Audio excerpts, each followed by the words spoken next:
I was upstairs when I heard him laugh. Let's bet when she finally croaks, he said, like I was already in the ground. My grandson, the same boy I once held through croup, who cried if I wasn't in the room. Now he was placing bets on my exit. The others laughed with. No one stopped it. No one defended. But I wasn't dead. I was listening. And by the time the lawyer opened that envelope, I'd already rewritten every line they thought belonged to them. All right. Before we dive into this crazy story, do me a favor, subscribe and tell us where you're watching from. The gravel crackled before she saw the lights. Linda sat on the porch, mug in hand, Kane leaning against her chair, wrapped in the familiar hush of early morning fog. The sun hadn't fully risen, just a pale blush creeping over the tree line. But the cruisers came steady. No sirens, no rush, just presence. Two sheriff vehicles rolled past the oak-lined driveway, their tires slow and deliberate. The lead cruiser turned into the gravel circle just inside the gate. The second idled near the curb, lights spinning silently, casting flickers of red and blue across the garden bed. Dottie stepped outside, phone already in hand. You rolling? Linda asked, her voice low. Since they hit the corner, Dottie replied. The passenger doors opened. Mel stepped out first, notepad tucked under his arm. Behind him, two deputies in clean uniforms, focused and firm. Linda didn't rise. She didn't need to. From across the yard, she saw the apartment door slam open. Ryan stumbling out first, a hoodie half-zipped and indignation plastered across his face. Carla followed, wrapped in a robe that looked more like a costume than clothing. Her hair was messy, her sunglasses askew even though there was no sun. They started shouting before Mel even spoke. This is harassment. Again, Ryan snapped. You don't get to show up at dawn like this. I have a job interview, Carla yelled. I'm not dressed. You're dressed enough to answer for a felony, Mel said coolly, holding out the folded paper. You've been formally booked. Charges include financial elder abuse, fraud, and identity theft. You're both being taken in for initial process. No cuffs, unless you insist. Carla whirled around. This is because of her. She's behind all this. She's been poisoning people against us. Dottie zoomed in as Carla pointed toward the farmhouse. Right there. Look at her. Smug. Sitting there like she owns the world. Linda didn't smile. She simply stood. One hand on the cane, slow and steady, she rose from her rocker with the kind of grace that came not from age, but from knowing the weight of every moment she'd survived. This isn't smug, she said evenly, loud enough. This is mine. The air held still. Mel gave a small nod to the deputy. Carla and Ryan were escorted gently, but firmly, toward the cruiser. Carla pulled her arm away once. Ryan muttered something under his breath, but neither resisted. Dottie kept the camera rolling the whole time. You sure we don't want music for this? She asked, half under her breath. Linda didn't. She just walked to the porch rail and gripped it, her knuckles pale but steady. When the cruiser doors shut, when the gravel stirred again and the vehicles pulled away, it was like the yard itself exhaled. A long-held breath, finally, let go. Dottie lowered her phone. You want a copy of the footage? I want two, Linda said. They went back inside. Later that morning, with the air warmer and the light shifting golden through the kitchen curtains, Linda walked in. She opened the old oak cabinet Doug had built back when the farmhouse still smelled like sawdust and fresh varnish. Inside, behind a few forgotten books and a cracked photo of their first truck, sat the radio. Not digital, no Bluetooth, just dials, wood grain, and history. She plugged it in, turned the knob slowly past the static, and her hum filled the room. Waylon Jennings. Old vinyl crackle, a voice from a time that hadn't betrayed her. She left it playing low, walked through the hallway, touching the walls like they were alive again, checked the locks, checked the cameras, checked herself. Her breath was steady, her pulse was calm. Out back, the fall garden was starting to crisp at the edges. Linda picked through the beds, trimming what could be saved, tossing the rest into the compost. Dottie came out with sweet tea again, same cups, same porch, but a new kind of quiet between. I thought this would feel more dramatic, Dottie said. Linda shook her head. No, the drama was theirs. This, she gestured to the porch, the garden, the open sky. This is just home. Dottie raised her glass. To home. Linda clinked her cup against Dottie's, then turned back toward the field, toward the old swing Doug had rigged to the elm tree 30 years ago, still creaking gently. She let the breeze find her face, let the sun land where it wanted, and thought, finally, truly, this is mine. They had tried to erase her, to shove her out of her own life, to wear her name like a coat they didn't earn. But Linda never disappeared. She held, she rebuilt, and she stayed.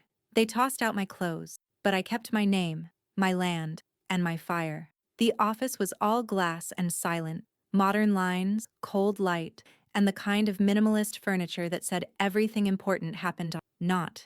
Maggie stepped in, her boots making a crisp echo on the polished concrete floor. Harold didn't look up at first. He was reading something, probably a brief, maybe a contract. The usual mask of detachment still clung to his face, but she could tell. His pen was stilled in his hand. He'd been waiting for her. "Morning," she said, closing the door behind her. Harold looked up. His steel gray suit was wrinkled, his tie a shade darker than the shadows slicing across his desk. He nodded once. "You brought it?" Maggie didn't answer. She stepped forward, pulled a thick manila folder from her tote, and laid it flat in the center of his desk. She didn't sit. He opened it, flipping through page after page. Screenshots, transcripts, digital timestamps. Tyler's texts to Amber, some crude, some cruel. One read, "When she dies, I'm throwing a party on the porch, piñata and all." Another, "She still thinks we love her." Gag. Amber's posts were worse. Selfies in the mirror of Maggie's guest room with caption, "Old Lady's Closet, / Free Thrift Haul," and "Family, the easiest way to get a down payment." Harold paused. "Did you have to dig for this?" Maggie's face was stone. "They left it lying around like candy wrappers. Didn't even care who saw." He closed the folder, exhaled through his nose, and leaned back in his chair. The window behind him framed the city in its late morning, gray-blue, indifferent, the skyline like tea. "How far are you willing to go?" Maggie didn't blink. "All the way into the grave," she said, and back. For a moment, silent. Just the soft hum of the HVAC and the slow, deliberate tap of Harold's finger against the folders. Then he stood. He moved to the wall-mounted cabinet behind his desk, unlocked it with a small brass key, and pulled out a fireproof binder. He brought it over and opened it between them. Inside, an alternate, thick with clauses, witness, timestamp, executed during Maggie's brief hospitalization the year before, when everyone assumed she wasn't, but Harold had known better. Every inheritance line was surgical. Carla, removed entirely. Ryan, reduced to $1. Tyler and Amber, disinherited with precise legal wording that couldn't be overturned. Maggie's estate, investment, land, all of it redirected, to be held in trust, to be protected, and when the moment was right, delivered with venom in a velvet box. "It's brutal," Harold said, eyes flicking to hers. "You made it brutal." "They made it necessary," she replied. Just then, the side door opened quietly. Wendy stepped in, Harold's paralegal, 30 years younger but twice as sharp. She held a flash drive between two fingers like it was a loaded weapon. "Digital backup of everything," she said, nodding toward the folder, "plus the videos, security cam footage from the property, date-stamped, audio clean. We edited for courtroom clarity." Maggie nodded, absorbing it all. The room felt heavier now, like it was filling with weight, truth, maybe, or the gravity of what couldn't be undone. Wendy glanced at Harold. "You want me to file the shadow motion?" "Not yet," Maggie said. Her voice was quiet but locked in place. "Let them think they're winning." Wendy smiled faintly. "We'll give them just enough rope." Harold looked at Maggie. His eyes softened, just a shade. "You sure you want to do this yourself? I can file, execute, trigger all of it. No fingerprints, no drama." Maggie finally sat. She reached across the desk and tapped her finger once, directly on the alternate will. "No, I want to see their faces when it hits." The text came at 7:13 a.m. Tyler. "Morning, Nana, just checking in. Need anything today? Groceries? Medicine? Casserole? Cluck. Hope you're feeling okay." Maggie stared at it, thumb hovering over the screen, then locked her phone without responding. The emoji was what did it. That damn smiley face like a wet Band-Aid over a knife wound. She didn't need to guess why he was playing nice now. The bait had been cast, and like clockwork, the rats had sniffed it. By noon, Amber was on. She had on oversized sunglasses, a cashmere wrap, and a Tupperware container clutched like a stage. Her mascara was thick, as if she'd applied it with grief in mind. "I made you chicken Alfredo," she said, her voice soft and sugary. "Tyler said you weren't eating well." Maggie leaned against the door frame, feigning a blink of surprise. "That's kind of you." Amber stepped inside without being asked, heels clicking on the hardwood. "I've been thinking a lot about family lately," she said, placing the casserole dish gently on the kitchen counter like she was laying flowers on a grave. Maggie kept her face open, warm, vulnerable. She even let her eyes water a little. It means the world that you're here, she whispered. And as Amber embraced her, one arm stiff, the other patting her back mechanically, Maggie glanced over Amber's shoulder toward the coat hook. The tiny camera lens blinked red once, then stilled. Let the performance begin. 2 hours later, Janice arrived. 2 large coffees in hand, a tote bag slung over her shoulder, and a raised brow that said, "How bad is it?" "They're nesting," Maggie muttered as she let her in. "Like raccoons in silk scarves." "Perfect," Janice replied, slipping off her shoes and setting the tote down near the small black zipper was already half open, just enough for the GoPro lens to peek through. Amber was curled on the armchair, flipping through a Better Homes magazine like she'd been born in a Pottery Barn. "I just think kitchens should feel spiritual," she was saying, as if Maggie hadn't once caught her Googling how to fake grief for. Tyler came in 15 minutes later, loud, cheerful, hands full of lemons and ginger. "Thought I'd make a detox tonic for you, Nana," he said brightly. "Saw it on TikTok. Cleans the system right out." "Should we all take it?" Amber asked, eyes wide, faux concern painted across her face. "We could do a family cleanse." Maggie nearly choked on her coffee. Instead, she smiled. "That's very thoughtful." She didn't mention that she'd seen the texts just 2 days before. "Tyler, keep smiling. She's fading. Maybe 6 months left. Tops." "Amber, we just have to make it look good. Once it's ours, you're quitting your job, right?" Amber's phone buzzed on the counter. She reached for it lazily, typed something, then walked off toward the bathroom, leaving the screen glowing, unlocked. Maggie waited 5 seconds, then moved. In one fluid motion, she lifted the phone, angled it toward her own, and snapped 3 screens. A thread between Amber and someone named Kels was already open. "Kels, why are you wasting time there?" "Amber, 2 words. Will. Money." "Kels, you think she suspects?" "Amber, LOL. She's practically brain fog in a sweater. We're golden." Maggie lowered the phone just as she heard the flush. Later, as they gathered in the living room, Tyler put his phone on speaker while chatting with a friend named Bryce. "Dude, it's not about love," Tyler was saying, laughing. "It's about waiting. That's the game. She's on her way out, and we just have to smile through the end credit." Maggie sipped her tea, hands steady, eyes soft. She looked like a woman surrounded by love, like someone lucky to have family that cared. But the cameras caught everything: the voice, the words, the timing, and Janice's tote sat motionless beneath the coffee table, its red light blinking once more. That night, when the house was empty again, Maggie sat on her bed with the screenshots pulled up and the GoPro memory card in her palm. The pieces were stacking faster than she'd hoped. She placed everything in the same fireproof folder she'd brought to Harold's office, slid it into her drawer, then locked it. Outside, the wind rustled the trees gently, and Maggie whispered to herself, almost absently, "Let them think they're winning." The chapel smelled like old pine and polish, clean, sterile, and too bright for morning. Sunlight cut across the pews in long, unforgiving slants, catching dust and the occasional glint from the stained glass above the altar. Reverend Eliza Ward stood at the edge of the chancel, arms folded, expression unreadable beneath her smart gray blazer and gold cross pin. "I've done celebration of life services before," she said, voice low but steady. "But I've never planned one where the guest of honor is still breathing." Maggie sat in the front pew, posture straight, dressed in black not for grief, but for control. Her gloves were leather, not lace, her hair pinned back like it was opening night. "That's the point," Maggie said. "It's a dress rehearsal, just in case." Eliza raised a brow. "And the veil of sarcasm is for defense." Maggie's voice softened. "But the service should be real, authentic. I want flowers, nothing red. No lilies. I want songs that remind people I had teeth."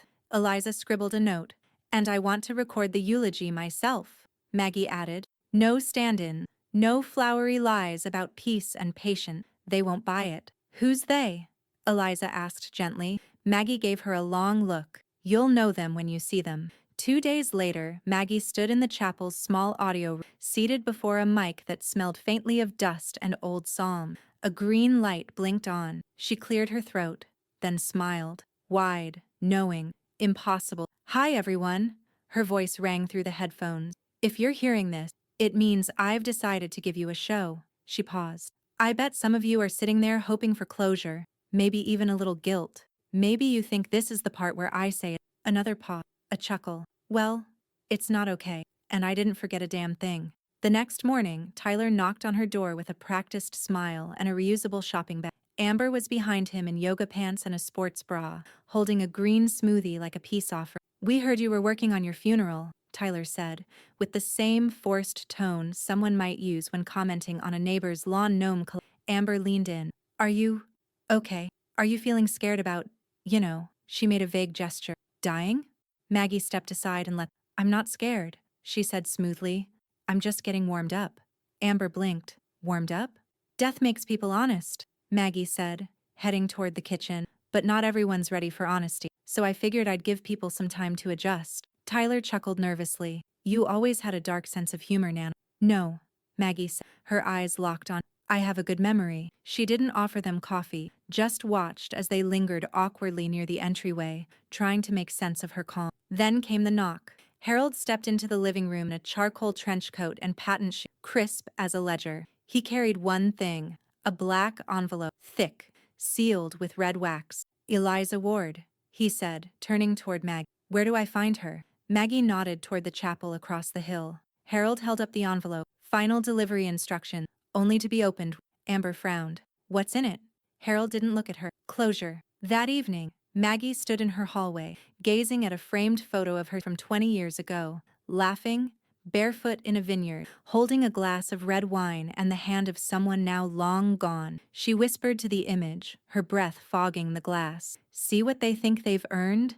Then she turned off the lights. In the chapel's audio room, her recorded voice sat frozen in digital space, waiting for a single click. At the farmhouse, cameras rolled quietly from tucked-away corners, and at the bottom of a locked drawer, next to her will and medical proxy, sat a playlist titled, "For When They Smiled Too Soon." The ambulance pulled in without siren, just steady red lights pulsing against the porch rails like a warning no one read right. Inside, two paramedics moved quickly but without panic. Maggie lay on the floor near the breakfast, pale and still, the coffee mug shattered nearby. One checked her pulse while the other read off vitals. "Blood pressure's low. No sign of trauma," the taller one said, already sliding the gurney closer. "She's stable. Could have fainted from dehydration." Tyler hovered in the kitchen doorway, arms crossed, jaw set like he was trying to summon tears through force of will. "She hasn't been eating," he said gravely. "She's been confused. We've been trying to take care of her." Amber stood by the couch, phone raised chest high, fingers flying. "She collapsed," she whispered to the screen, misting her eyes just enough. "Please pray for Nana. She's at county now." Then she dropped the Venmo link beneath the caption before posting. The gurney wheeled past them. Tyler followed out the door, fishing his phone from his back pocket. He called his mother and hit speaker. "She collapsed this morning," he said, voice tinged with practiced dread. "They're not saying much, but it doesn't look good. I don't think." Amber squeezed his hand. "We're just doing our best," she added. Maggie lay still in room 318, eyes half shut, saline feeding into her veins at a slow, consistent drip. The walls were sterile white. A muted heart monitor chirped beside her bed like a cautious bird. She didn't speak, didn't flinch when Tyler leaned in close and, "We're here, Nan. Just rest." She didn't move when Amber kissed her cheek, recording just enough to sell sincerity. Only after they left, after the door hissed quietly shut, did Maggie blink once, slow and sharp. She turned her head to the side table. There sat her phone, and just beneath it, a black voice recorder, still running. She reached out with careful fingers and hit save. Back at Harold's office, the tone was different, clinical and quiet. The hour had arrived. Wendy sat at her desk, already logged into the trust portal. "She confirmed?" she asked. Harold didn't look up from the red-sealed envelope. "She did." He handed her a thumb drive. "File it and initiate the delivery key. Private for now." "What about the chapel and—" "Not yet." Wendy nodded. "Understood." "God, she's good." Harold allowed himself the faintest smirk. They've been dancing around her funeral plans like they were already counting the pews. She's giving them what they want, and taking what they think they've earned. He didn't reply. Some things didn't need saying. In the hospital, the world outside Maggie's room buzzed with the hum of machines and the low shuffle of nurses in shift. But inside, it was quiet. Intentionally so. Maggie stared at the ceiling. The performance had begun. The texts had gone out. The money link was live. Tyler and Amber were already back at the farmhouse, no doubt poking around her medicine drawer or counting how many weeks a patient typically lasted after a collapse. Let them. She opened her phone. There was one unread message from Stage 2 ready. We begin, she replied.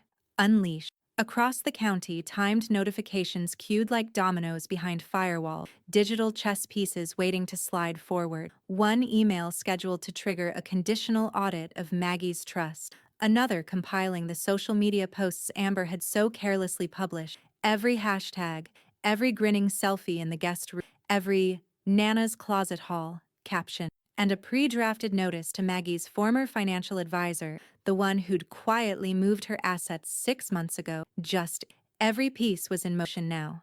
Every trap set. Maggie closed her eyes, listening to the heartbeat monitor tick out she imagined the look on Amber's face when the will was read. Imagined Tyler realizing the house he was dreaming of flipping had already been deeded to a wildlife conservancy. Let them hold their mock vigil. Let them grieve in advance. The real mourning hadn't started yet. The gravel cracked beneath the tires like it was holding its breath. Maggie stepped out of the passenger seat with deliberate grace, cane in hand, spine straight as the sun caught the silver in her hair as she adjusted her and looked up at the porch, like it owed her. Janice popped the trunk and retrieved her over. I offered to sneak you in the back way, she muttered. But you wanted theater. This isn't theater, Maggie replied. It's justice. Theater has applause. She climbed the 3 steps like a woman who had learned how to rise slowly, but deliberately. The screen door creaked open just as Maggie reached the landing. Tyler stood there barefoot, clutching a half-eaten granola bar. His expression shifted from annoyance to confusion, then to something that almost looked like fear. You're home? He stammered. Already? Maggie's eyes swept across his face, slow and clinical. I walk slower, she said. Not stupider. He stepped back instinctively as she passed him, the cane tapping against the hardwood like a metronome winding down to something final.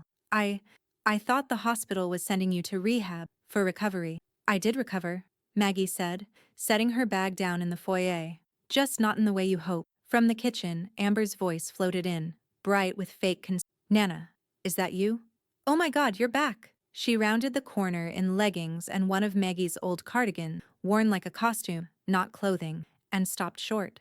Her eyes darted to the hallway table, where a tablet sat glowing with the GoFundMe dashboard. It took her a second to register the alert flashing across the top of the screen. Account activity paused, flagged for review, potential misuse. Amber's voice cracked. What? Is this? Why is it saying fraud? Maggie raised an eyebrow. Maybe it didn't believe in your kind of prayers. Tyler stepped forward. We didn't do anything wrong. Didn't you?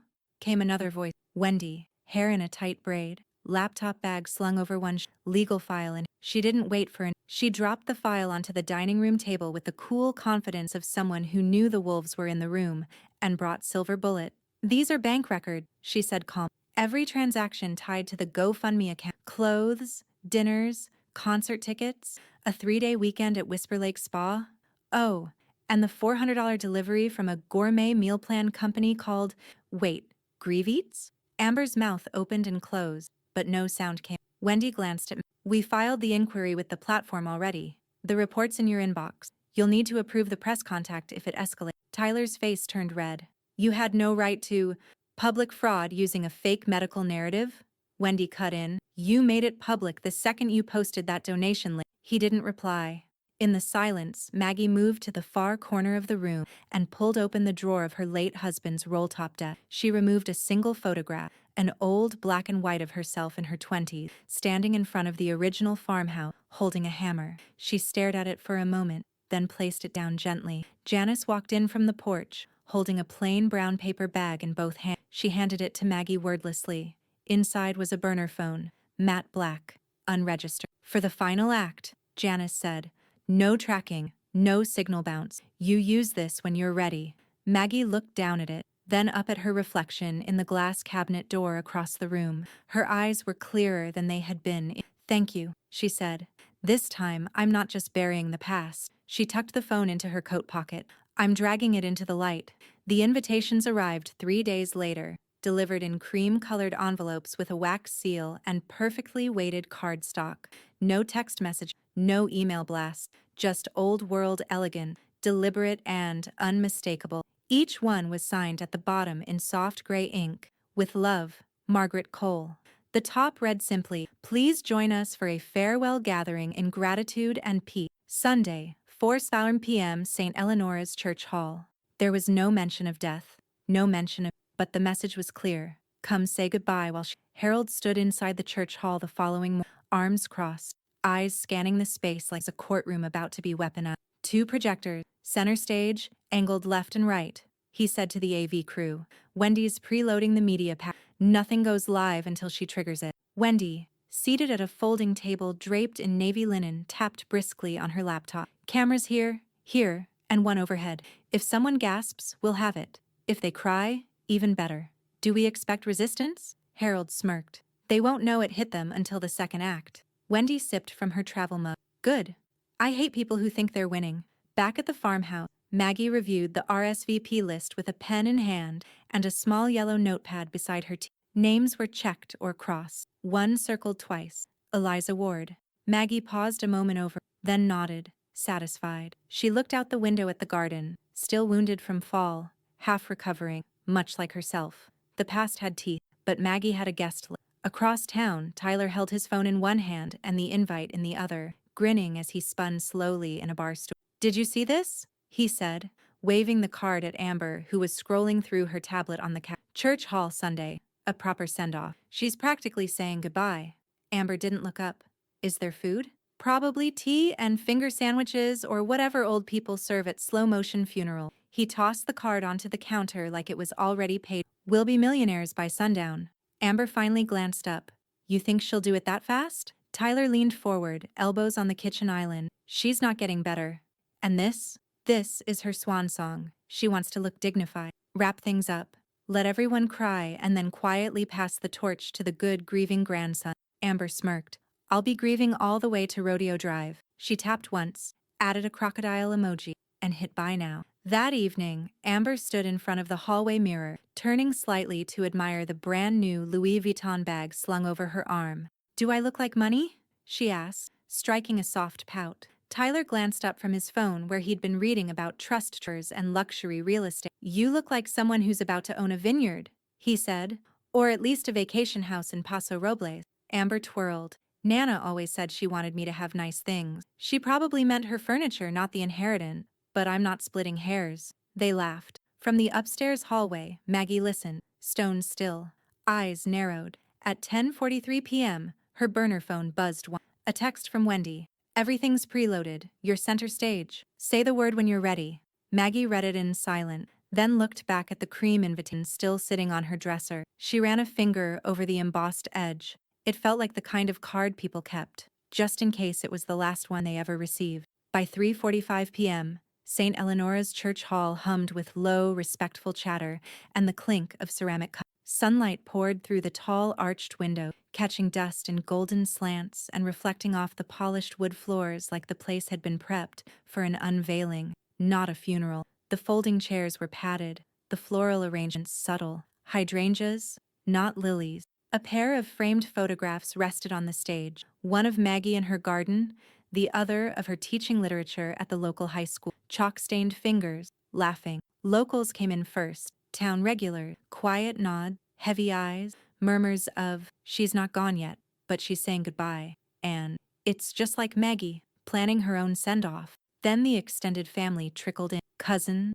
in-laws, a niece who hadn't visited in years but had forwarded the invite to her financial planner. Harold watched it all unfold from the back row, a tablet in his lap, one earbud in. Wendy sat beside him with a checklist and two phones, one for footage, one for fire. At 3:59, the doors opened wide. Tyler and Amber entered like the final act of a play they thought they'd been cast to headline. Tyler wore a navy blue suit just a hair too sharp for grief. His watch caught the light every time he shook a hand. Amber followed in a fitted black dress with structured shoulders, her hair slicked into a bun, lips the color of pomegranate seeds. The new Louis Vuitton bag hung like a badge. Someone whispered, "They look like they walked off a magazine cover." They smiled graciously, as if tragedy made them photogenic. Amber dabbed beneath her eye with a tissue that hadn't touched a single tear. Tyler helped seat his mother near the aisle, then settled into the front row himself, adjusting his cufflinks with slow precision. Near the podium, Reverend Eliza Ward stood quietly, her fingers threaded beneath the edge of the lectern. Her eyes moved across the crowd with a kind of detached warmth, like a conductor waiting for the first chord to strike. Then, at 4:04, the room shifted. The rear doors opened again, and silence followed her in. Maggie stepped across the threshold in black silk that glimmered like water under moonlight. Her hair was pinned in a low twist, her jewelry minimal, just her wedding band and a thin silver necklace that caught the light when she turned. No cane, no escort, just Maggie, whole, upright, very much alive. Gasps rippled across the room like a current. A woman in the second row dropped her. Someone else coughed, loud, awkward, disbelieving. Amber stood up. Wait, what is? Tyler's jaw locked. What the hell is this? But Maggie didn't answer. She walked, unhurried, straight down the center aisle. Heads turned like swivels. Whispers multiplied. She passed them one by one, her gaze calm, unreadable. A woman walking her own obituary in reverse. Halfway down, she turned just slightly toward the left row and made brief, steady eye contact with her former teaching assistant, now a local reporter, who blinked twice and reached, slowly, for her pen. Wendy tapped her screen. One projector came alive, frozen on a title card that read simply, "A Living Farewell. A Truth Reclaimed." Maggie took her seat in the center of the front row. The room hadn't found breath yet. Amber leaned toward Tyler, her voice sharp under her breath. This wasn't the plan. He didn't answer, just stared ahead, his mouth a grim line. From the podium, Eliza stepped forward, her voice clear. "Let's begin," she said. The air in St. Piper Eleanora's church hall had thickened, as if it knew what was coming. Reverend Eliza gave a brief nod toward Harold, who stood slowly from his seat near the center aisle. His black folder was in one hand, the other tucked calmly into his pocket as he approached them. Wendy, still seated near the AV table, clicked something on her laptop. The projector screen behind him glowed to life, still paused on the title card, "A Living Farewell. A Truth Reclaimed." Harold adjusted the mic. "For those of you who may not know me," he began, his tone as measured as a gavel drop. "My name is Harold Blake. I've been Mrs.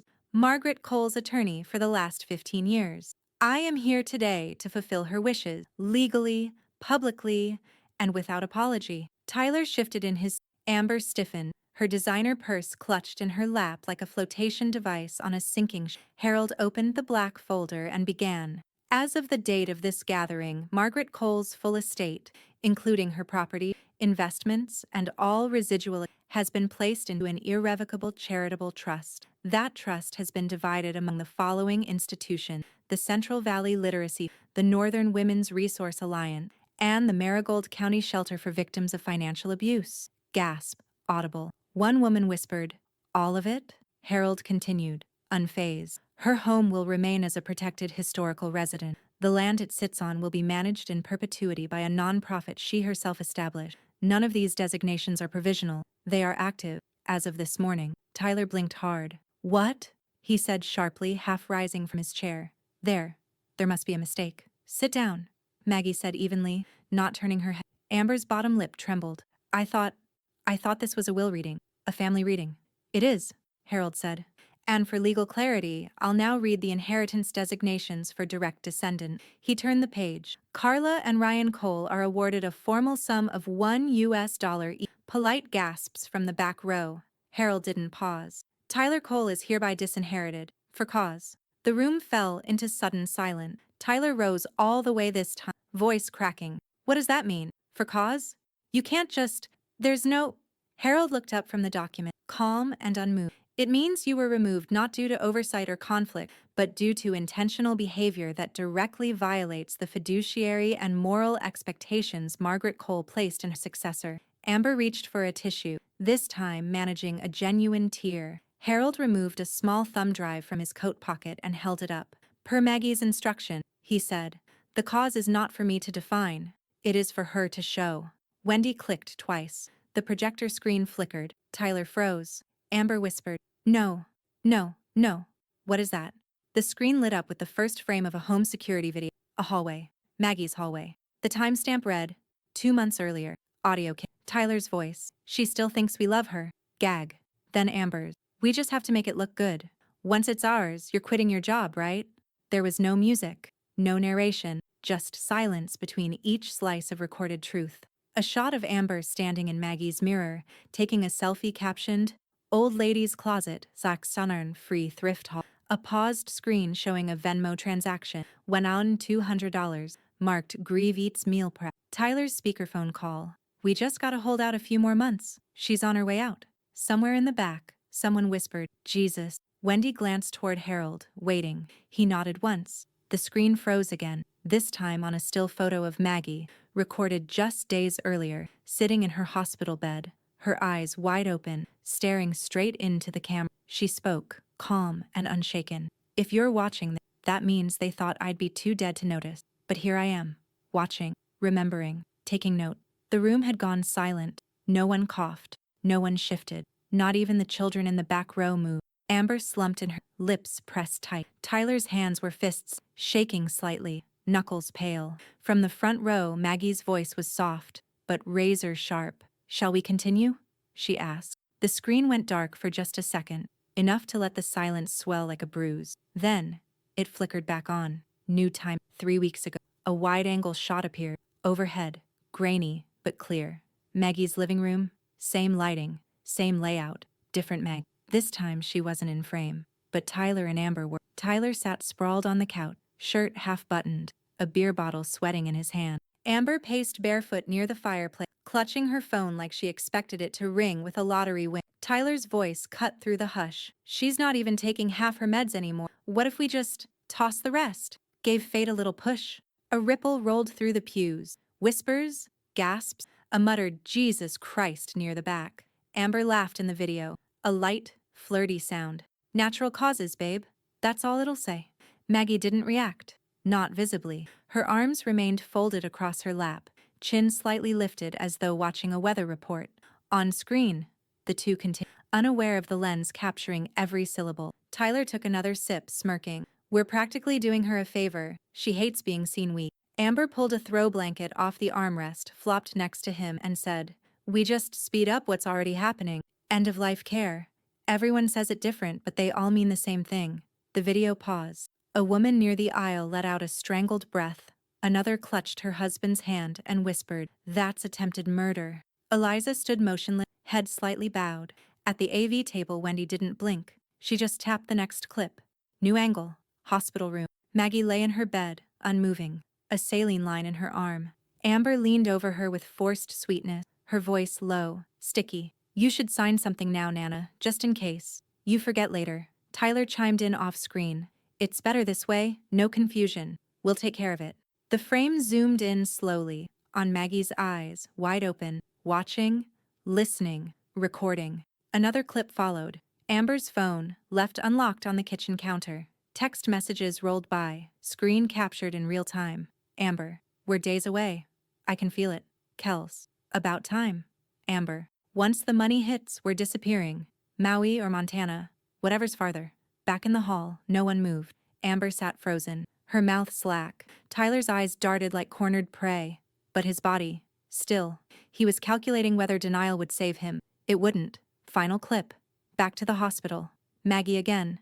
This time, sitting up in bed, looking directly into the camera. If you're watching this, that means they thought I'd be too dead to notice. But here I am. Her voice was unhurried. I watched them fake tears, fake care, fake love, and I gave them a pause. Not to fix it, to dig deep. Because sometimes, justice takes patience, and patience is a skill I sharpened while they were stealing from. You can stop watching. I already saw enough. The screen went black. No one clapped. Not yet. The silence was too stunned, too deep. It hung in the rafters like incense at an exorcism. Maggie stood. No cane, no falter. She turned, not toward the crowd, but to Tyler and Anne. They were still seated. Neither spoke. Neither blinked. I gave you shelter, she said, voice even but piercing. I gave you my name, my trust. She looked at Tyler. You wore it like a mask. Then Amber. And you used grief as a shopping cart. Amber's jaw trembled. Tyler stood abruptly. You think this makes you a hero? You set us up. Maggie tilted her head. No, she replied. You set me up. I just turned the lights on. Janice from 3 rows back clapped once. A sharp, deliberate sound. Then again. Then a third time. Someone joined her. Then another. Until the room swelled. not with applause, but acknowledgement. This wasn't performance, it was reckoning. Eliza returned to the podium. "Thank you, Maggie," she said softly, "for the truth." She reached into the drawer beside the lectern, pulled out a black envelope, the wax seal still intact. She held it up. "There's one final request." Harold nodded once. The audience shifted. The lights dimmed slightly. Maggie turned back to her seat, sat, and folded her. She said nothing, but the message was clear. They'd only seen the beginning. The envelope cracked like a whisper. Eliza slid a slender document from the black wax seal and unfolded it with careful hand. No dramatic flourish, no announcement, just a slight nod to Wendy, who stood and walked with slow precision toward the podium. She carried a separate folder, matte black, labeled in crisp white text, Addendum C, Enforceable Disqualifier. Per Margaret Cole's explicit instruction, Wendy began, her voice even and clinical. This addendum was prepared, notarized, and sealed 90 days ago under supervision of independent legal counsel and 2 neutral witnesses. She laid the folder flat on the podium. Eliza stepped aside. Wendy looked out at the room, her expression free of sentiment but not without weight. In plain terms, she continued, Addendum C outlines a final clause in the distribution of Mrs. Cole's estate. It reads as follows. She cleared her throat. Should any named or unnamed party, including but not limited to blood relative, heirs by marriage or prior named beneficiary, seek to contest, dispute, delay, or otherwise legally challenge the structure, language, intended disbursement of this will, such individuals will forfeit all claims including sentimental, personal, and material items, retroactive to the signing date of this clause. No appeals will be accepted, no arbitration offered. Any attempt to challenge this document shall be interpreted as a rejection of Mrs. Cole's legacy and will result in full legal severance. The room was silent but not stunned. This time it was taut. People glanced sideways. Whispers flicked from pew to pew like sparks. Tyler's mouth parted. Amber leaned toward him, whispering sharply, "That can't be legal." "There's no way."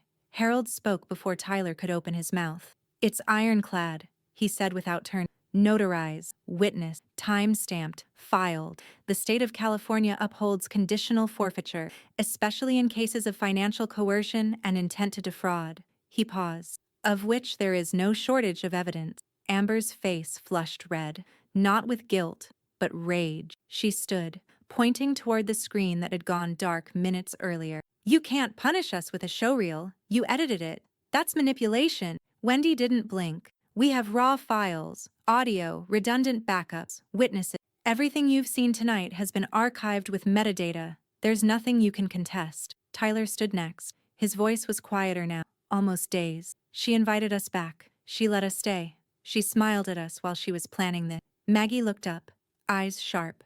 "I smiled," she said softly, "so you wouldn't see the hammer." A few people gasped. A woman near the front whispered, "God, she's colder than a judge." From the back, a chuckle, then another, then a clap. It wasn't a cascade this time, it was sharp, specific, triumphant. A man in a weathered denim jacket stood and clapped once. "Hell yes," he muttered. A younger woman followed, then another, and another, until the entire room not out of politeness, not in grief, but in recognition. This wasn't mourning, it was release. Amber's face twisted. "This is abuse." Harold raised his hand. "No, Miss Carson, this was protection." Wendy turned back to the podium. "To reiterate, any attempt to overturn this clause or delay probate will activate automatic severance. There is no loophole." Amber sat hard. Tyler remained standing, trembling slightly. Then he muttered, "What about the rest of the family?" Maggie spoke without turning. "They showed up for me, not for the money." At the front of the room, Eliza closed the folder with finality. She didn't raise her voice. She didn't need to. "This gathering is now complete," she said. "What remains will be processed in court. But the truth has already been settled." Maggie rose, every movement precise, measured, not a flourish, a finish. She faced the crowd, nodded once to the back row, then looked directly at Tyler and, "You gambled everything," she said.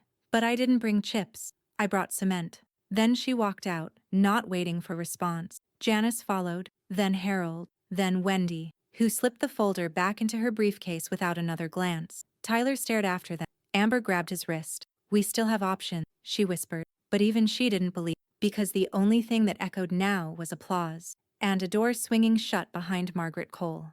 The segment aired 2 days later on Channel 7 local news, mid-evening, just after the weather and before the high school football school. The anchor called it an unprecedented act of self-protection and public courage. The chyron below the footage read, "Matriarch records her own family's betrayal. Plays it live at farewell event." Clips from the hall were shown on a loop. Tyler muttering about tossing pills, Amber's smirking texts, and finally Maggie, seated in the hospital bed saying, "You can stop watching now. I already saw enough." It went viral by sunrise. By the end of the week, 3 regional papers picked it up. A column ran in the Modesto Tribune. What Maggie Cole did wasn't about revenge. It was about reclamation, and it hit a nerve. By the following Monday, Maggie's mailbox was full. Not from neighbors, from students. Handwritten letters, folded notebook pages, even a few typed notes on dorm printers. Some came with tear stains, others with drawings, all of them addressed to Mrs. Cole, the woman who had taught AP literature like it was sacred and told every girl in her class, "Write like you own the page, not like you're borrowing it. Thank you for teaching me the difference between silence and strategy. My mother said she cried when she saw what you did. Thank you for standing up to people like them. We read The Crucible in your class. I didn't understand it until now." Maggie read them all at the kitchen table, glasses on, red pen in hand, not to correct them, but to circle the lines that made her smile. She kept a stack of them in the drawer Doug used to keep his tape measure. Some stories, she decided, were worth preserving in ink. Across town, the story was hitting hard. Tyler Cole's office at the regional bank was emptied by noon Wednesday. He hadn't even finished his coffee. His supervisor, a round-faced man who hadn't returned Maggie's Christmas card in 6 years, didn't look him in the eye as he said the words, "This reflects on us. I have no choice." The email that followed read like a breakup letter with a severance clause. Tyler packed his things in silence. A framed photo of himself at a volunteer fair clattered into the box. His nameplate didn't make the cut. He walked out through the front door. No one stopped him. No one said goodbye.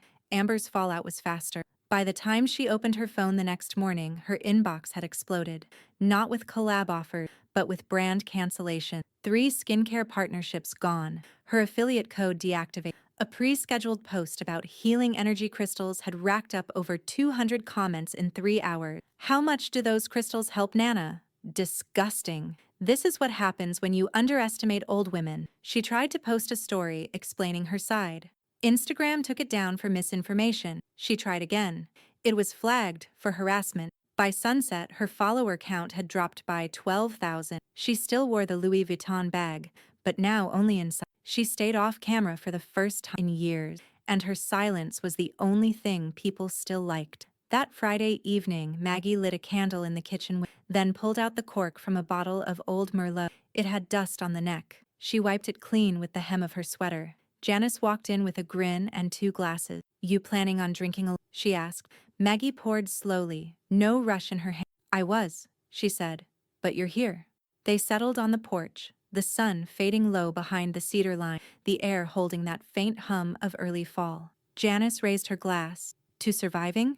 Maggie shook her head. "To finishing."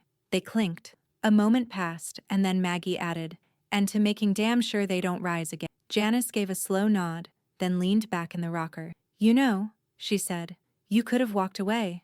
Just let them rot in their own greed." "I did," Maggie said.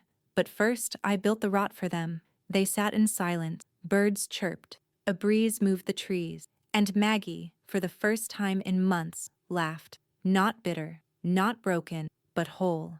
And then her phone buzzed on the table beside her. One new message. Unknown number. "You may want to look into the power of attorney file. I think something's missing." Harold didn't curse often, but when the courier dropped off the letter at 6:42 a.m., petition to contest will and power of attorney, he muttered a word that didn't belong in a law office and poured himself 2 fingers of scotch. Before breakfast, Wendy arrived 30 minutes later with a binder already in hand. "I pulled the timestamp on the addendum," she said without prompting. "We have the original notarized copy, 2 video witnesses, and Eliza's affidavit." "Good," Harold replied, taking a sip.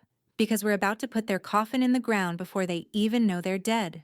The response was filed in 3 days. It was 29 pages long, ruthless, immaculate. Every page, a scalpel. Exhibit A, the full security footage. Exhibit B, audio from the hospital room. Exhibit C, the signed and time-stamped Addendum C, revalidated under state law by a notary who, Harold noted with glee, had once clerked for the judge presiding over the case. The filing didn't request a hearing. It dared them to hold one. Tyler's attorney, a buttoned-up inheritance specialist from Sacramento with a podcast, Trust Me, I'm Right, called him late Sunday night. I can't proceed, he said flatly. There's no case. What are you talking about? Tyler snapped. This was the plan. There's recordings of you suggesting elder abuse. There are public broadcasts. Your name is Google Poison. You're my lawyer.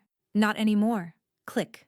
The court date was set, then canceled, then marked dismissed with prejudice. The judge's written opinion, filed in the county record, was only 4 sentences long. This is not an estate dispute. It is a failed con unraveled by the foresight of its intended victim. The evidence is overwhelming. The petitioners are advised to consider the mercy of silence. Case closed. Maggie didn't attend the ruling. She didn't need to. Instead, she sat with Eliza on the rectory steps of St. Eleonora's, sipping hot cider as the last few orange leaves of the season skittered across the parking lot like embarrassed confetti. I have a favor, Eliza said, handing her a folded piece of paper. This fall, we're launching a new mentorship program for girls who've been through hell and didn't let it make them cruel. We're calling it the Iron Ink Project. Maggie unfolded the page. The header read, Keynote, Opening Night, and beneath it, her name. I'm not a preacher, she said quietly. Eliza smiled. No, you're a mirror. And some of these girls haven't seen their own reflection in years. Maggie didn't answer, just sipped. The warmth settled in her chest like a quiet.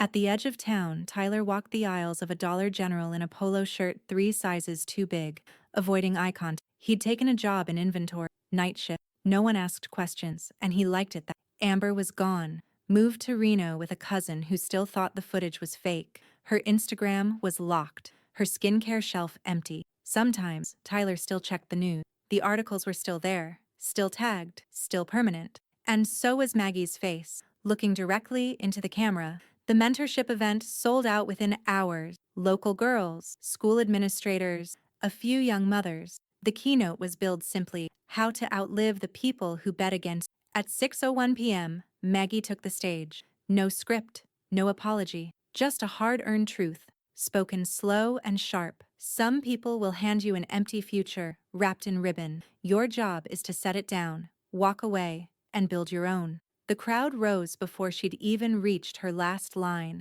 but Maggie wasn't watching them. Her eyes were on the back row, where one girl, maybe 17, maybe less, held a pen in her hand like it might burn through the page. She was writing like she owned it. The university didn't call it a gala. It was a ceremony, held in the oldest auditorium on campus, where the stage still creaked like it remembered every speech ever spoken, and the velvet curtains carried the weight of decades. No tuxedos, no catered shrimp tower, just polished shoes, folded programs, and a podium framed by ivy and gold tassel. A brass plaque rested on an easel beside the lectern, the Margaret Cole Legacy Award for Resilience in Writing, and the courage to finish what you begin.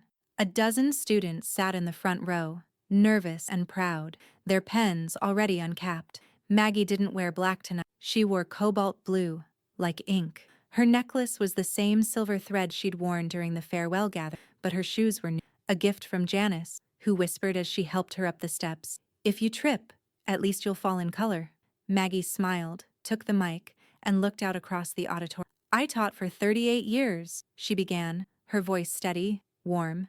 And in that time, I learned exactly 2 things for certain. First, teenagers smell fear. And second, she paused, just long enough. You never, ever laugh at the people who taught you how to read. A ripple of laughter, scattered claps. Janice, sitting off stage, laughed so hard she wheezed and had to fish out an Maggie glanced her way but didn't stop. She had a room to hold. Young writers, she continued, eyes settling on the students. You will be underestimated by critics, by family, by your own voice on bad days. That's not failure. It's friction. Use it. Let it sharpen you. Another pause. And when they try to erase your name, carve it deeper. That earned a full wave of applause. Not the clumsy kind. The honest kind. She stepped back. The award was presented. Pictures were taken. None for social media, all for history. The Cole name, once scrawled in the margins of final essay, was now carved into a wall near the English department's library, permanent. 3 towns over, inside a fluorescent-lit strip mall boutique, Amber scanned tags in silence. She wore oversized sunglasses indoors, not for fashion, but because someone had recognized her 2 weeks ago and muttered "parasite" before walking out without buying a thing. Her manager didn't say anything, but her hours were cut the next day. The LV bag now lived under the counter, holding her lunch and some breath mint. Occasionally, someone walked in holding a handbag she'd once posted about. She'd have to ring them up with a smile, and every time the bell on the door chimed, her stomach knotted like the camera might still be rolling. Tyler lived in a basement apartment with one window. He told people he was between cities, which was code for, "Can't go back anywhere yet." The landlord was a retired dentist who didn't ask questions as long as rent was in cash and the pipes didn't freeze. Tyler got work here and there, contract labor, warehouse stocking, online customer support under a fake name. But Google never forgot, and neither did HR. His last interview ended with, "We're not sure you'd be a cultural fit." He knew what they meant. At night, he sometimes opened a bottle of gas station wine and stared at the still from Maggie's viral video, the one where she said, "I smiled so you wouldn't see the hammer." He'd memorized the angle of her chin, the dead accurate in her voice. He told himself it had all been an ambush, but deep down, he knew the truth. He'd earned every nail. Back at the university, as the ceremony wound down, Maggie lingered by the steps with a small group of students. One, a girl in a green scarf with graphite smudges on her sleeve, held out a folded poem. "It's not ready," she said, "but it's for you." Maggie took it, unfolded it slowly. The title was scrawled in lowercase, "The Woman Who Didn't Flinch." She smiled, and for once, didn't mark it with a red pen. The ceremony ended just before sun. Janice looped her arm through Maggie's as they stepped into the crisp evening air. "You okay?" Janice asked. Maggie didn't reply immediately. She reached into her purse and took out an envelope, handwritten, postmarked from an address she didn't recognize. The handwriting was stiff. Mail. She hadn't opened it yet. "I think," Maggie said, "there's one more chapter." She tucked the envelope away. The sky had gone indigo, and her shadow still stood tall behind her. The morning light spilled through the east window. It was in love with the house. It touched the kitchen floor, the old oak cabinet, and finally rested on Maggie's slippers as she stood with a cup of tea, watching the birds. 2 cardinals danced between the branches of the elm tree, brilliant red against the green. A goldfinch flitted down to the bird bath, dipped once, twice, then flew off like a punctuation mark. Maggie didn't name them. She used to, when Doug was alive. He'd tease her for it. Now she just watched. The world made more sense when it wasn't asked to explain it. The kettle clicked. She didn't move. There was a letter on the windowsill, pale pink envelope, handwritten. She'd already read it, but she picked it up again. "Dear Ms. Cole, my name is Lena. I was the first to receive your scholarship. I didn't think people like you existed in real life. Thank you for believing in girls like me, before we even believed in ourselves. I'll try to make you proud. Love, Lena R." The card smelled faintly of lavender. Maggie slid it back into the envelope and tucked it into the drawer with the others. There were 20 now, all from students she'd never met, but who knew her name. The legacy wasn't the house. It wasn't the trust. It was that their stories were now built from. She heard the front gate creak, then the soft clack of shoes on the flagstone path. Eliza's voice rang out before the knock. "I brought lilies. I know you hate them, but they were on sale, and God likes irony." Maggie opened the door. Eliza stood there with a bouquet, her clergy collar slightly crooked and her bag slung too low on one shoulder. "They're for your garden," she said. "Not your table. Don't worry." Maggie took the flowers with a smile. "You still remember?" Eliza shrugged. "You said they smelled like guilt and funerals." Hard to forget. They sat on the porch for a while. 2 women past the age of pretending time doesn't move fast. The wind was gentle. The tea stayed warm in their hands. Eliza stood eventually. "Call me if you get bored of your own thoughts." "I never do," Maggie said, and meant it. When the gate clicked shut again, Maggie didn't go inside. She walked down the garden path, her shoes crunching soft gravel, past the herbs, past the fading lavender, past the place where Doug's favorite bench used to sit. The roses in full bloom, crimson, ivory, a shade of gold so soft it looked like sunlight had become a flower. She paused to touch one. its petals like silk and memory. No one was watching, and yet, she stood tall, every step deliberate, every breath its own kind of punctuation. She reached the edge of the garden, the place where the gravel met grass, where everything she'd fought for lived behind her now, in ink, in silence, in stone. She didn't look back. Inside, the clock ticked once, then again. The house stayed quiet, but not empty. In the front hall, her journal lay closed, the leather worn smooth at the corners. A pen rested on, uncapped, still full.